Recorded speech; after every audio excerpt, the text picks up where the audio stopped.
Jacob Morgan is a renowned author of 5 impactful books on leadership, the future of work, and employee experience. With his latest release, Leading with Vulnerability, Unlock Your Greatest Superpower to Transform Yourself, Your Team, and Your Organisation, drawing from over 100 CEO interviews and a survey of 14,000 employees.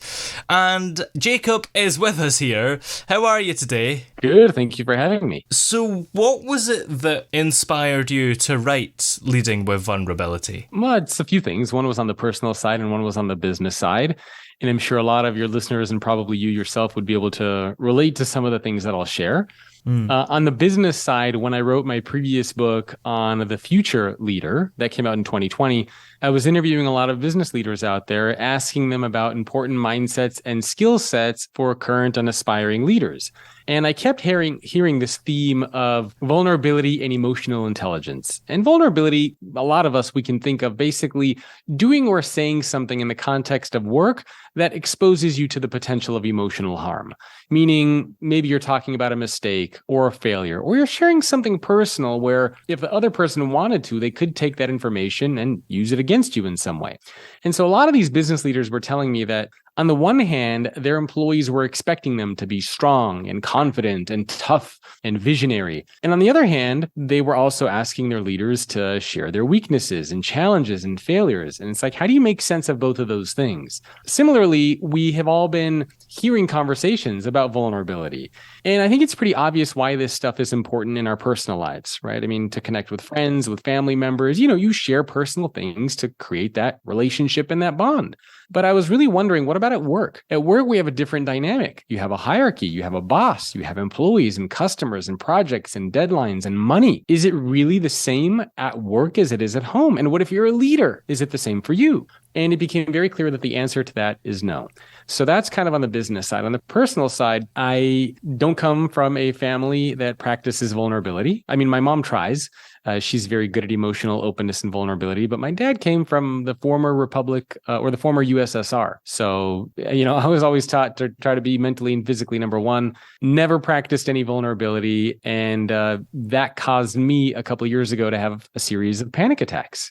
And the panic attacks came about because I was forcing myself to write a book about vulnerability when I myself did not believe in it, did not practice it. And those two things on the business side and the personal side really propelled me to diving deep into this topic. And what actually is the difference between being vulnerable and leading with vulnerability? Because there's an example that the book mentions of Hollis Harris, the CEO of Continental Airlines, who asked his employees to pray for the future of the company and was subsequently fired. So why was that not effective leadership? Vulnerability is basically acknowledging and sharing a gap that you might have. And again, we're speaking mainly in the context of work. So we have to remember that why you get hired for a job is because the company needs help with something. And then you basically say that I have the skills, the capabilities, and the talent to do what you need help with. So the company hires you and brings you in. Now, in that kind of a scenario, imagine if every day you're showing up to work and you're talking about your mistakes and failures and challenges and feelings. In other words, all you're doing is talking about the gaps that you have. At some point, your peers and your leaders are going to look at you and they're going to say, hey, wait a minute, I'm confused here. We brought you in because you said you can do this. And all you're doing is talking about the gaps that you have. So vulnerability is doing or saying something that is exposing you to these gaps, emotional harm, risk, uncertainty, things of that nature. Leading with vulnerability, on the other hand, takes it one step further. So you expose yourself to the gaps, but then you demonstrate what you're trying to do to close that gap. So a simple and practical example that we see inside of a lot of organizations. Let's say somebody gives you a project to do and you do it, but you screw it up. And you show up to work and you say, I'm really sorry I messed that up. I know how important this was. And I'm really, really sorry. I feel terrible. That's being vulnerable, right? You're exposing the gap. I messed it up. I feel bad. Like you're sharing that. Leading with vulnerability would take that same scenario and say, I'm really sorry I screwed this up. I feel terrible. but here's what I learned from my mistake. And here are 3 things that I'm going to do going forward to make sure that that mistake never happens again. So expose the gap, demonstrate what I'm trying to do to close the gap. Now, the story that you mentioned that I have in the book from the former CEO of Continental Airlines, the company was struggling and he sent out a memo to his entire workforce of, I believe, around 40,000 employees. And all he did in that memo was talk about the gap. The company's struggling. We have challenges. He didn't talk about any ideas or solutions for how he can try to turn the company around. And he ended that memo by really widening the gap by simply saying the best thing that you can do is to pray for the future of the company. Now, I interviewed another CEO. Right? I mean, it's crazy, right? And I imagine if you work for that kind of a company and you're thinking like, did the CEO just tell us to pray for the future of the like, why would I be working here in that scenario? So another CEO that I interviewed, very similar.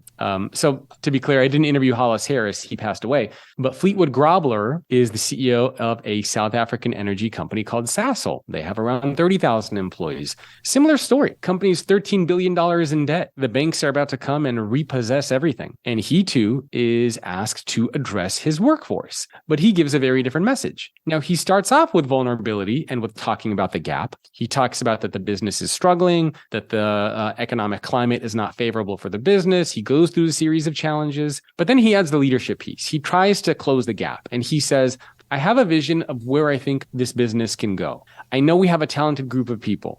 I know that we can rebuild trust in our customers and in the eyes of our employees. And if you come with me on this journey and help me figure out the exact path forward, I know that we can turn this business around and become successful. And that's exactly what they did. So he exposed the gap and he demonstrated what he's trying to do to close the gap. Because in the context of work, the people that you surround yourself with, they want to know what you're doing to solve the problem. If you just keep showing up to work talking about the problem, sharing the challenges and the mistakes and the failures, people want to know, well, what are you doing about it? You know, I have a virtual team that I work with. I'm sure you work with a team there as well. And if somebody comes to you and they say, oh, you know, I'm sorry, I messed this up, I screwed this up, you don't really care, right? I mean, you're the leader of the team and you don't want to hear that something got messed up. So at least on my team, when somebody says I made a mistake, I say, okay, that's fine. We all make mistakes. What did you learn from it? How are we going to make sure that these mistakes don't happen again? So in other words, what are you doing to demonstrate the competence that you're closing the gap?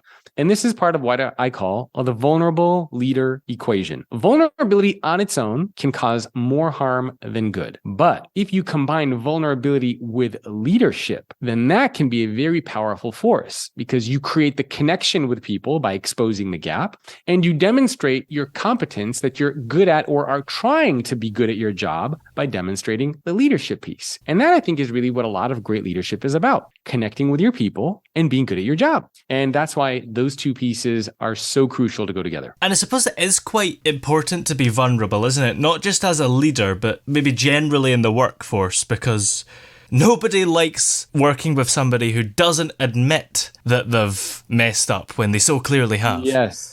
And, you know, the scary thing is we surveyed 14,000 employees around the world and very few. So the more senior you become inside of an organization, the less likely you are to genuinely acknowledge your failures and shortcomings. And the less likely you are to show a willingness to be emotionally vulnerable. And the numbers really drop off a cliff when you go to mid-level leader to senior level leader. Like they plummet into the low double digits, like 16, 20%. So most employees around the world work for leaders who don't want to admit their mistakes and failures, who don't want to show a willingness to be vulnerable. And this is important because if you imagine a quadrant and you put leadership on, let's say the x-axis and you put vulnerability on the y-axis. So at the bottom left, where you're low on leadership and low on vulnerability, you're usually, probably a new employee. You kind of haven't picked a path yet. You're just getting started.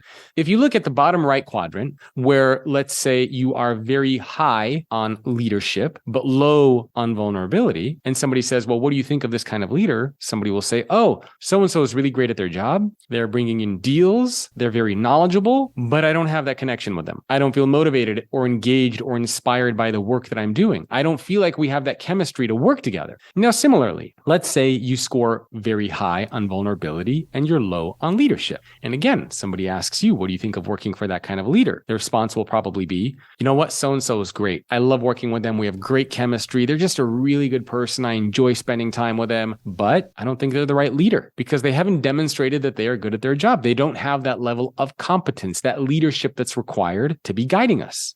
And so this is why you need both competence and connection, leadership and vulnerability. If you only focus on vulnerability, then people will think that you're incompetent. And if you only focus on leadership, then your people will think you're a robot. Neither of those scenarios are good. And you mentioned that most people are working for people who don't kind of acknowledge their mistakes commonly. So what are some of the common barriers that prevent leaders from embracing vulnerability at work? And how do you suggest they overcome them? Well, it's funny because the answer, or I'm sorry, the question actually has the answer in it in some capacity.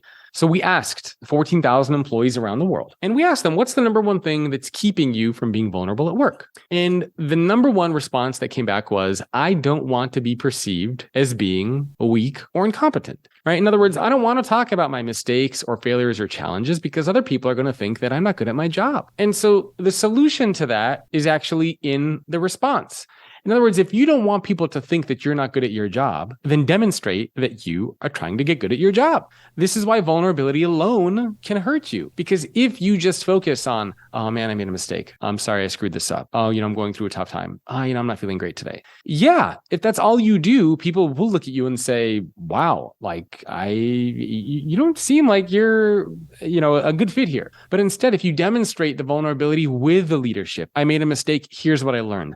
I need help, but here's what I'm going to do in the future to make sure I can solve my own problems.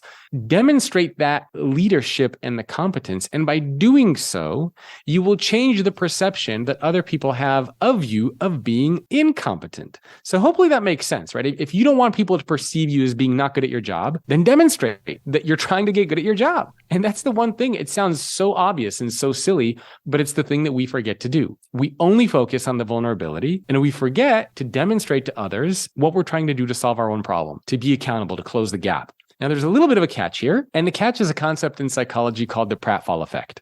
And the pratfall effect was created by a psychologist named Elliot Aronson. And it basically states that if you are good at your job, so you're highly competent, and you're vulnerable, then you get an added boost, you get a bump.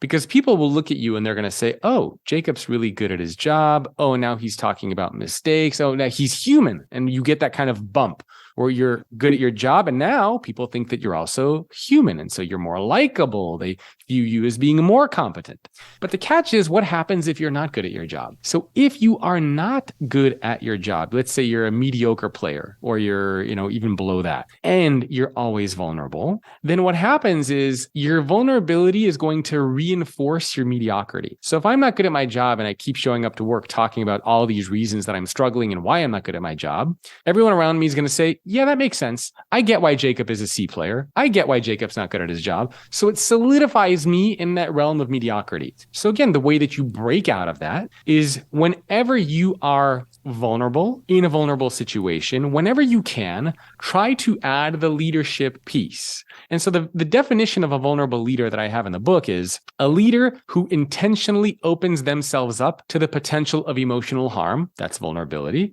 but takes action to create a positive outcome when possible. That's leadership. So whenever you can, create or take that positive action, to create that positive outcome whenever you can. And that's the part that we always neglect. And you mentioned, of course, that you've interviewed people for this book, and you've actually done over 100 CEO interviews, and of course surveyed thousands of employees.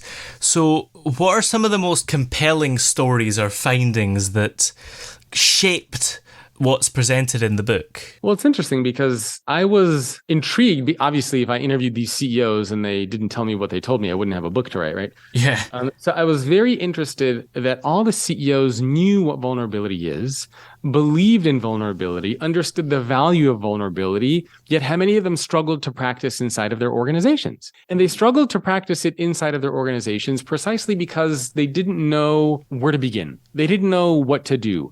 They didn't know that vulnerability should not stand on its own, that it should be combined with other things. So I found it very interesting in that regard that it's seen as a strength, it's seen as a positive, but it isn't practiced nearly enough. And the reason why it's not practiced nearly enough is because we're only focusing on one part of the equation.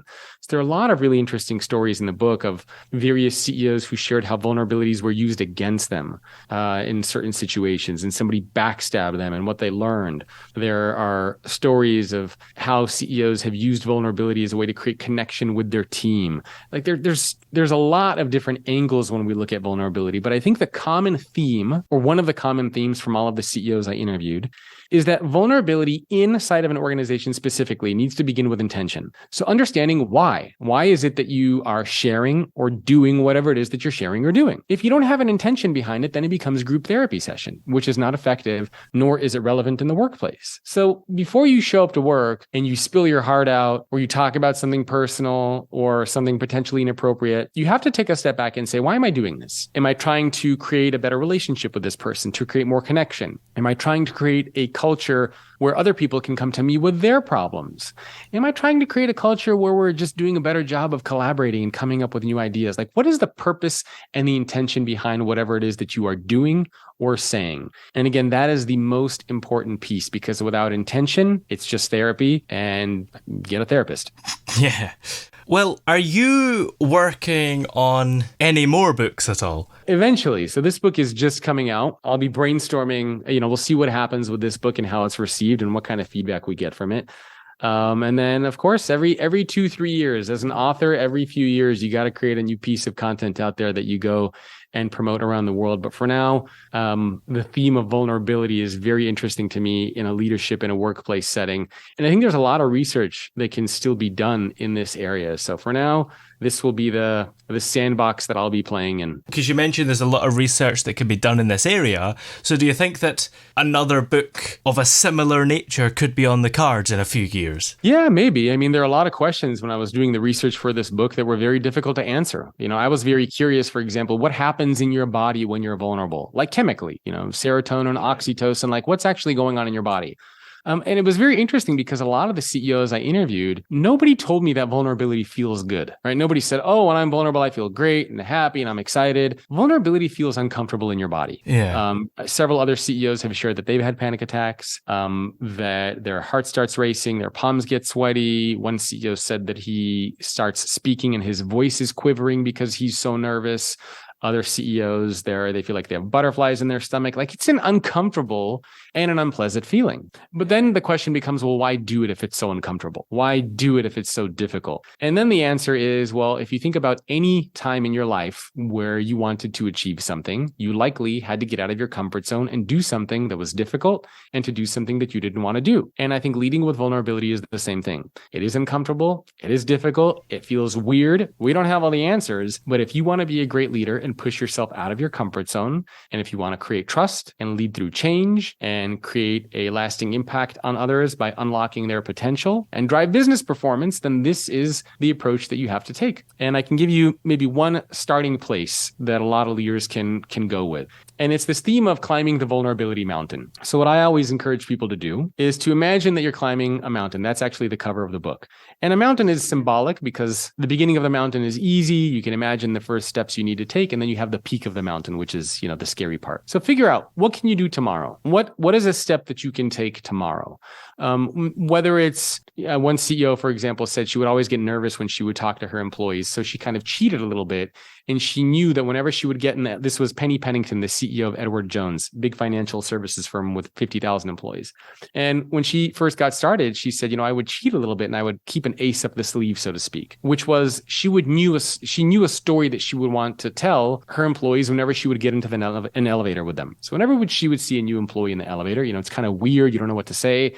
She kind of had this response of what she was going to share about her weekend and what she learned and what she did as a way to kind of create connection. So that's the base camp of the mountain. Could be whatever it is for you.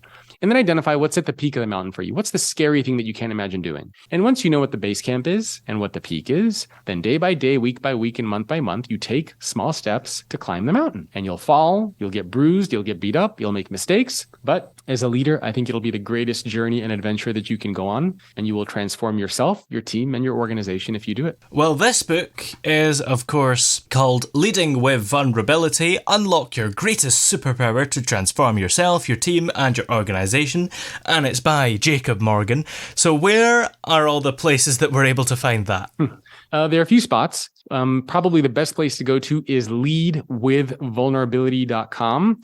And if people buy the book and email me proof of purchase to bonus@thefutureorganization.com, I'll actually send them access to some of the CEO interviews I did with GE, American Airlines, Penny Pennington from Edward Jones, and a couple others. My website is thefutureorganization.com. And the last place people can go is our Substack, which is where we're creating a lot of leadership content and putting it up. And that is greatleadership.substack.com. Excellent. Well, many thanks for talking to us today. It's been fascinating to have you on. Thank you for having me.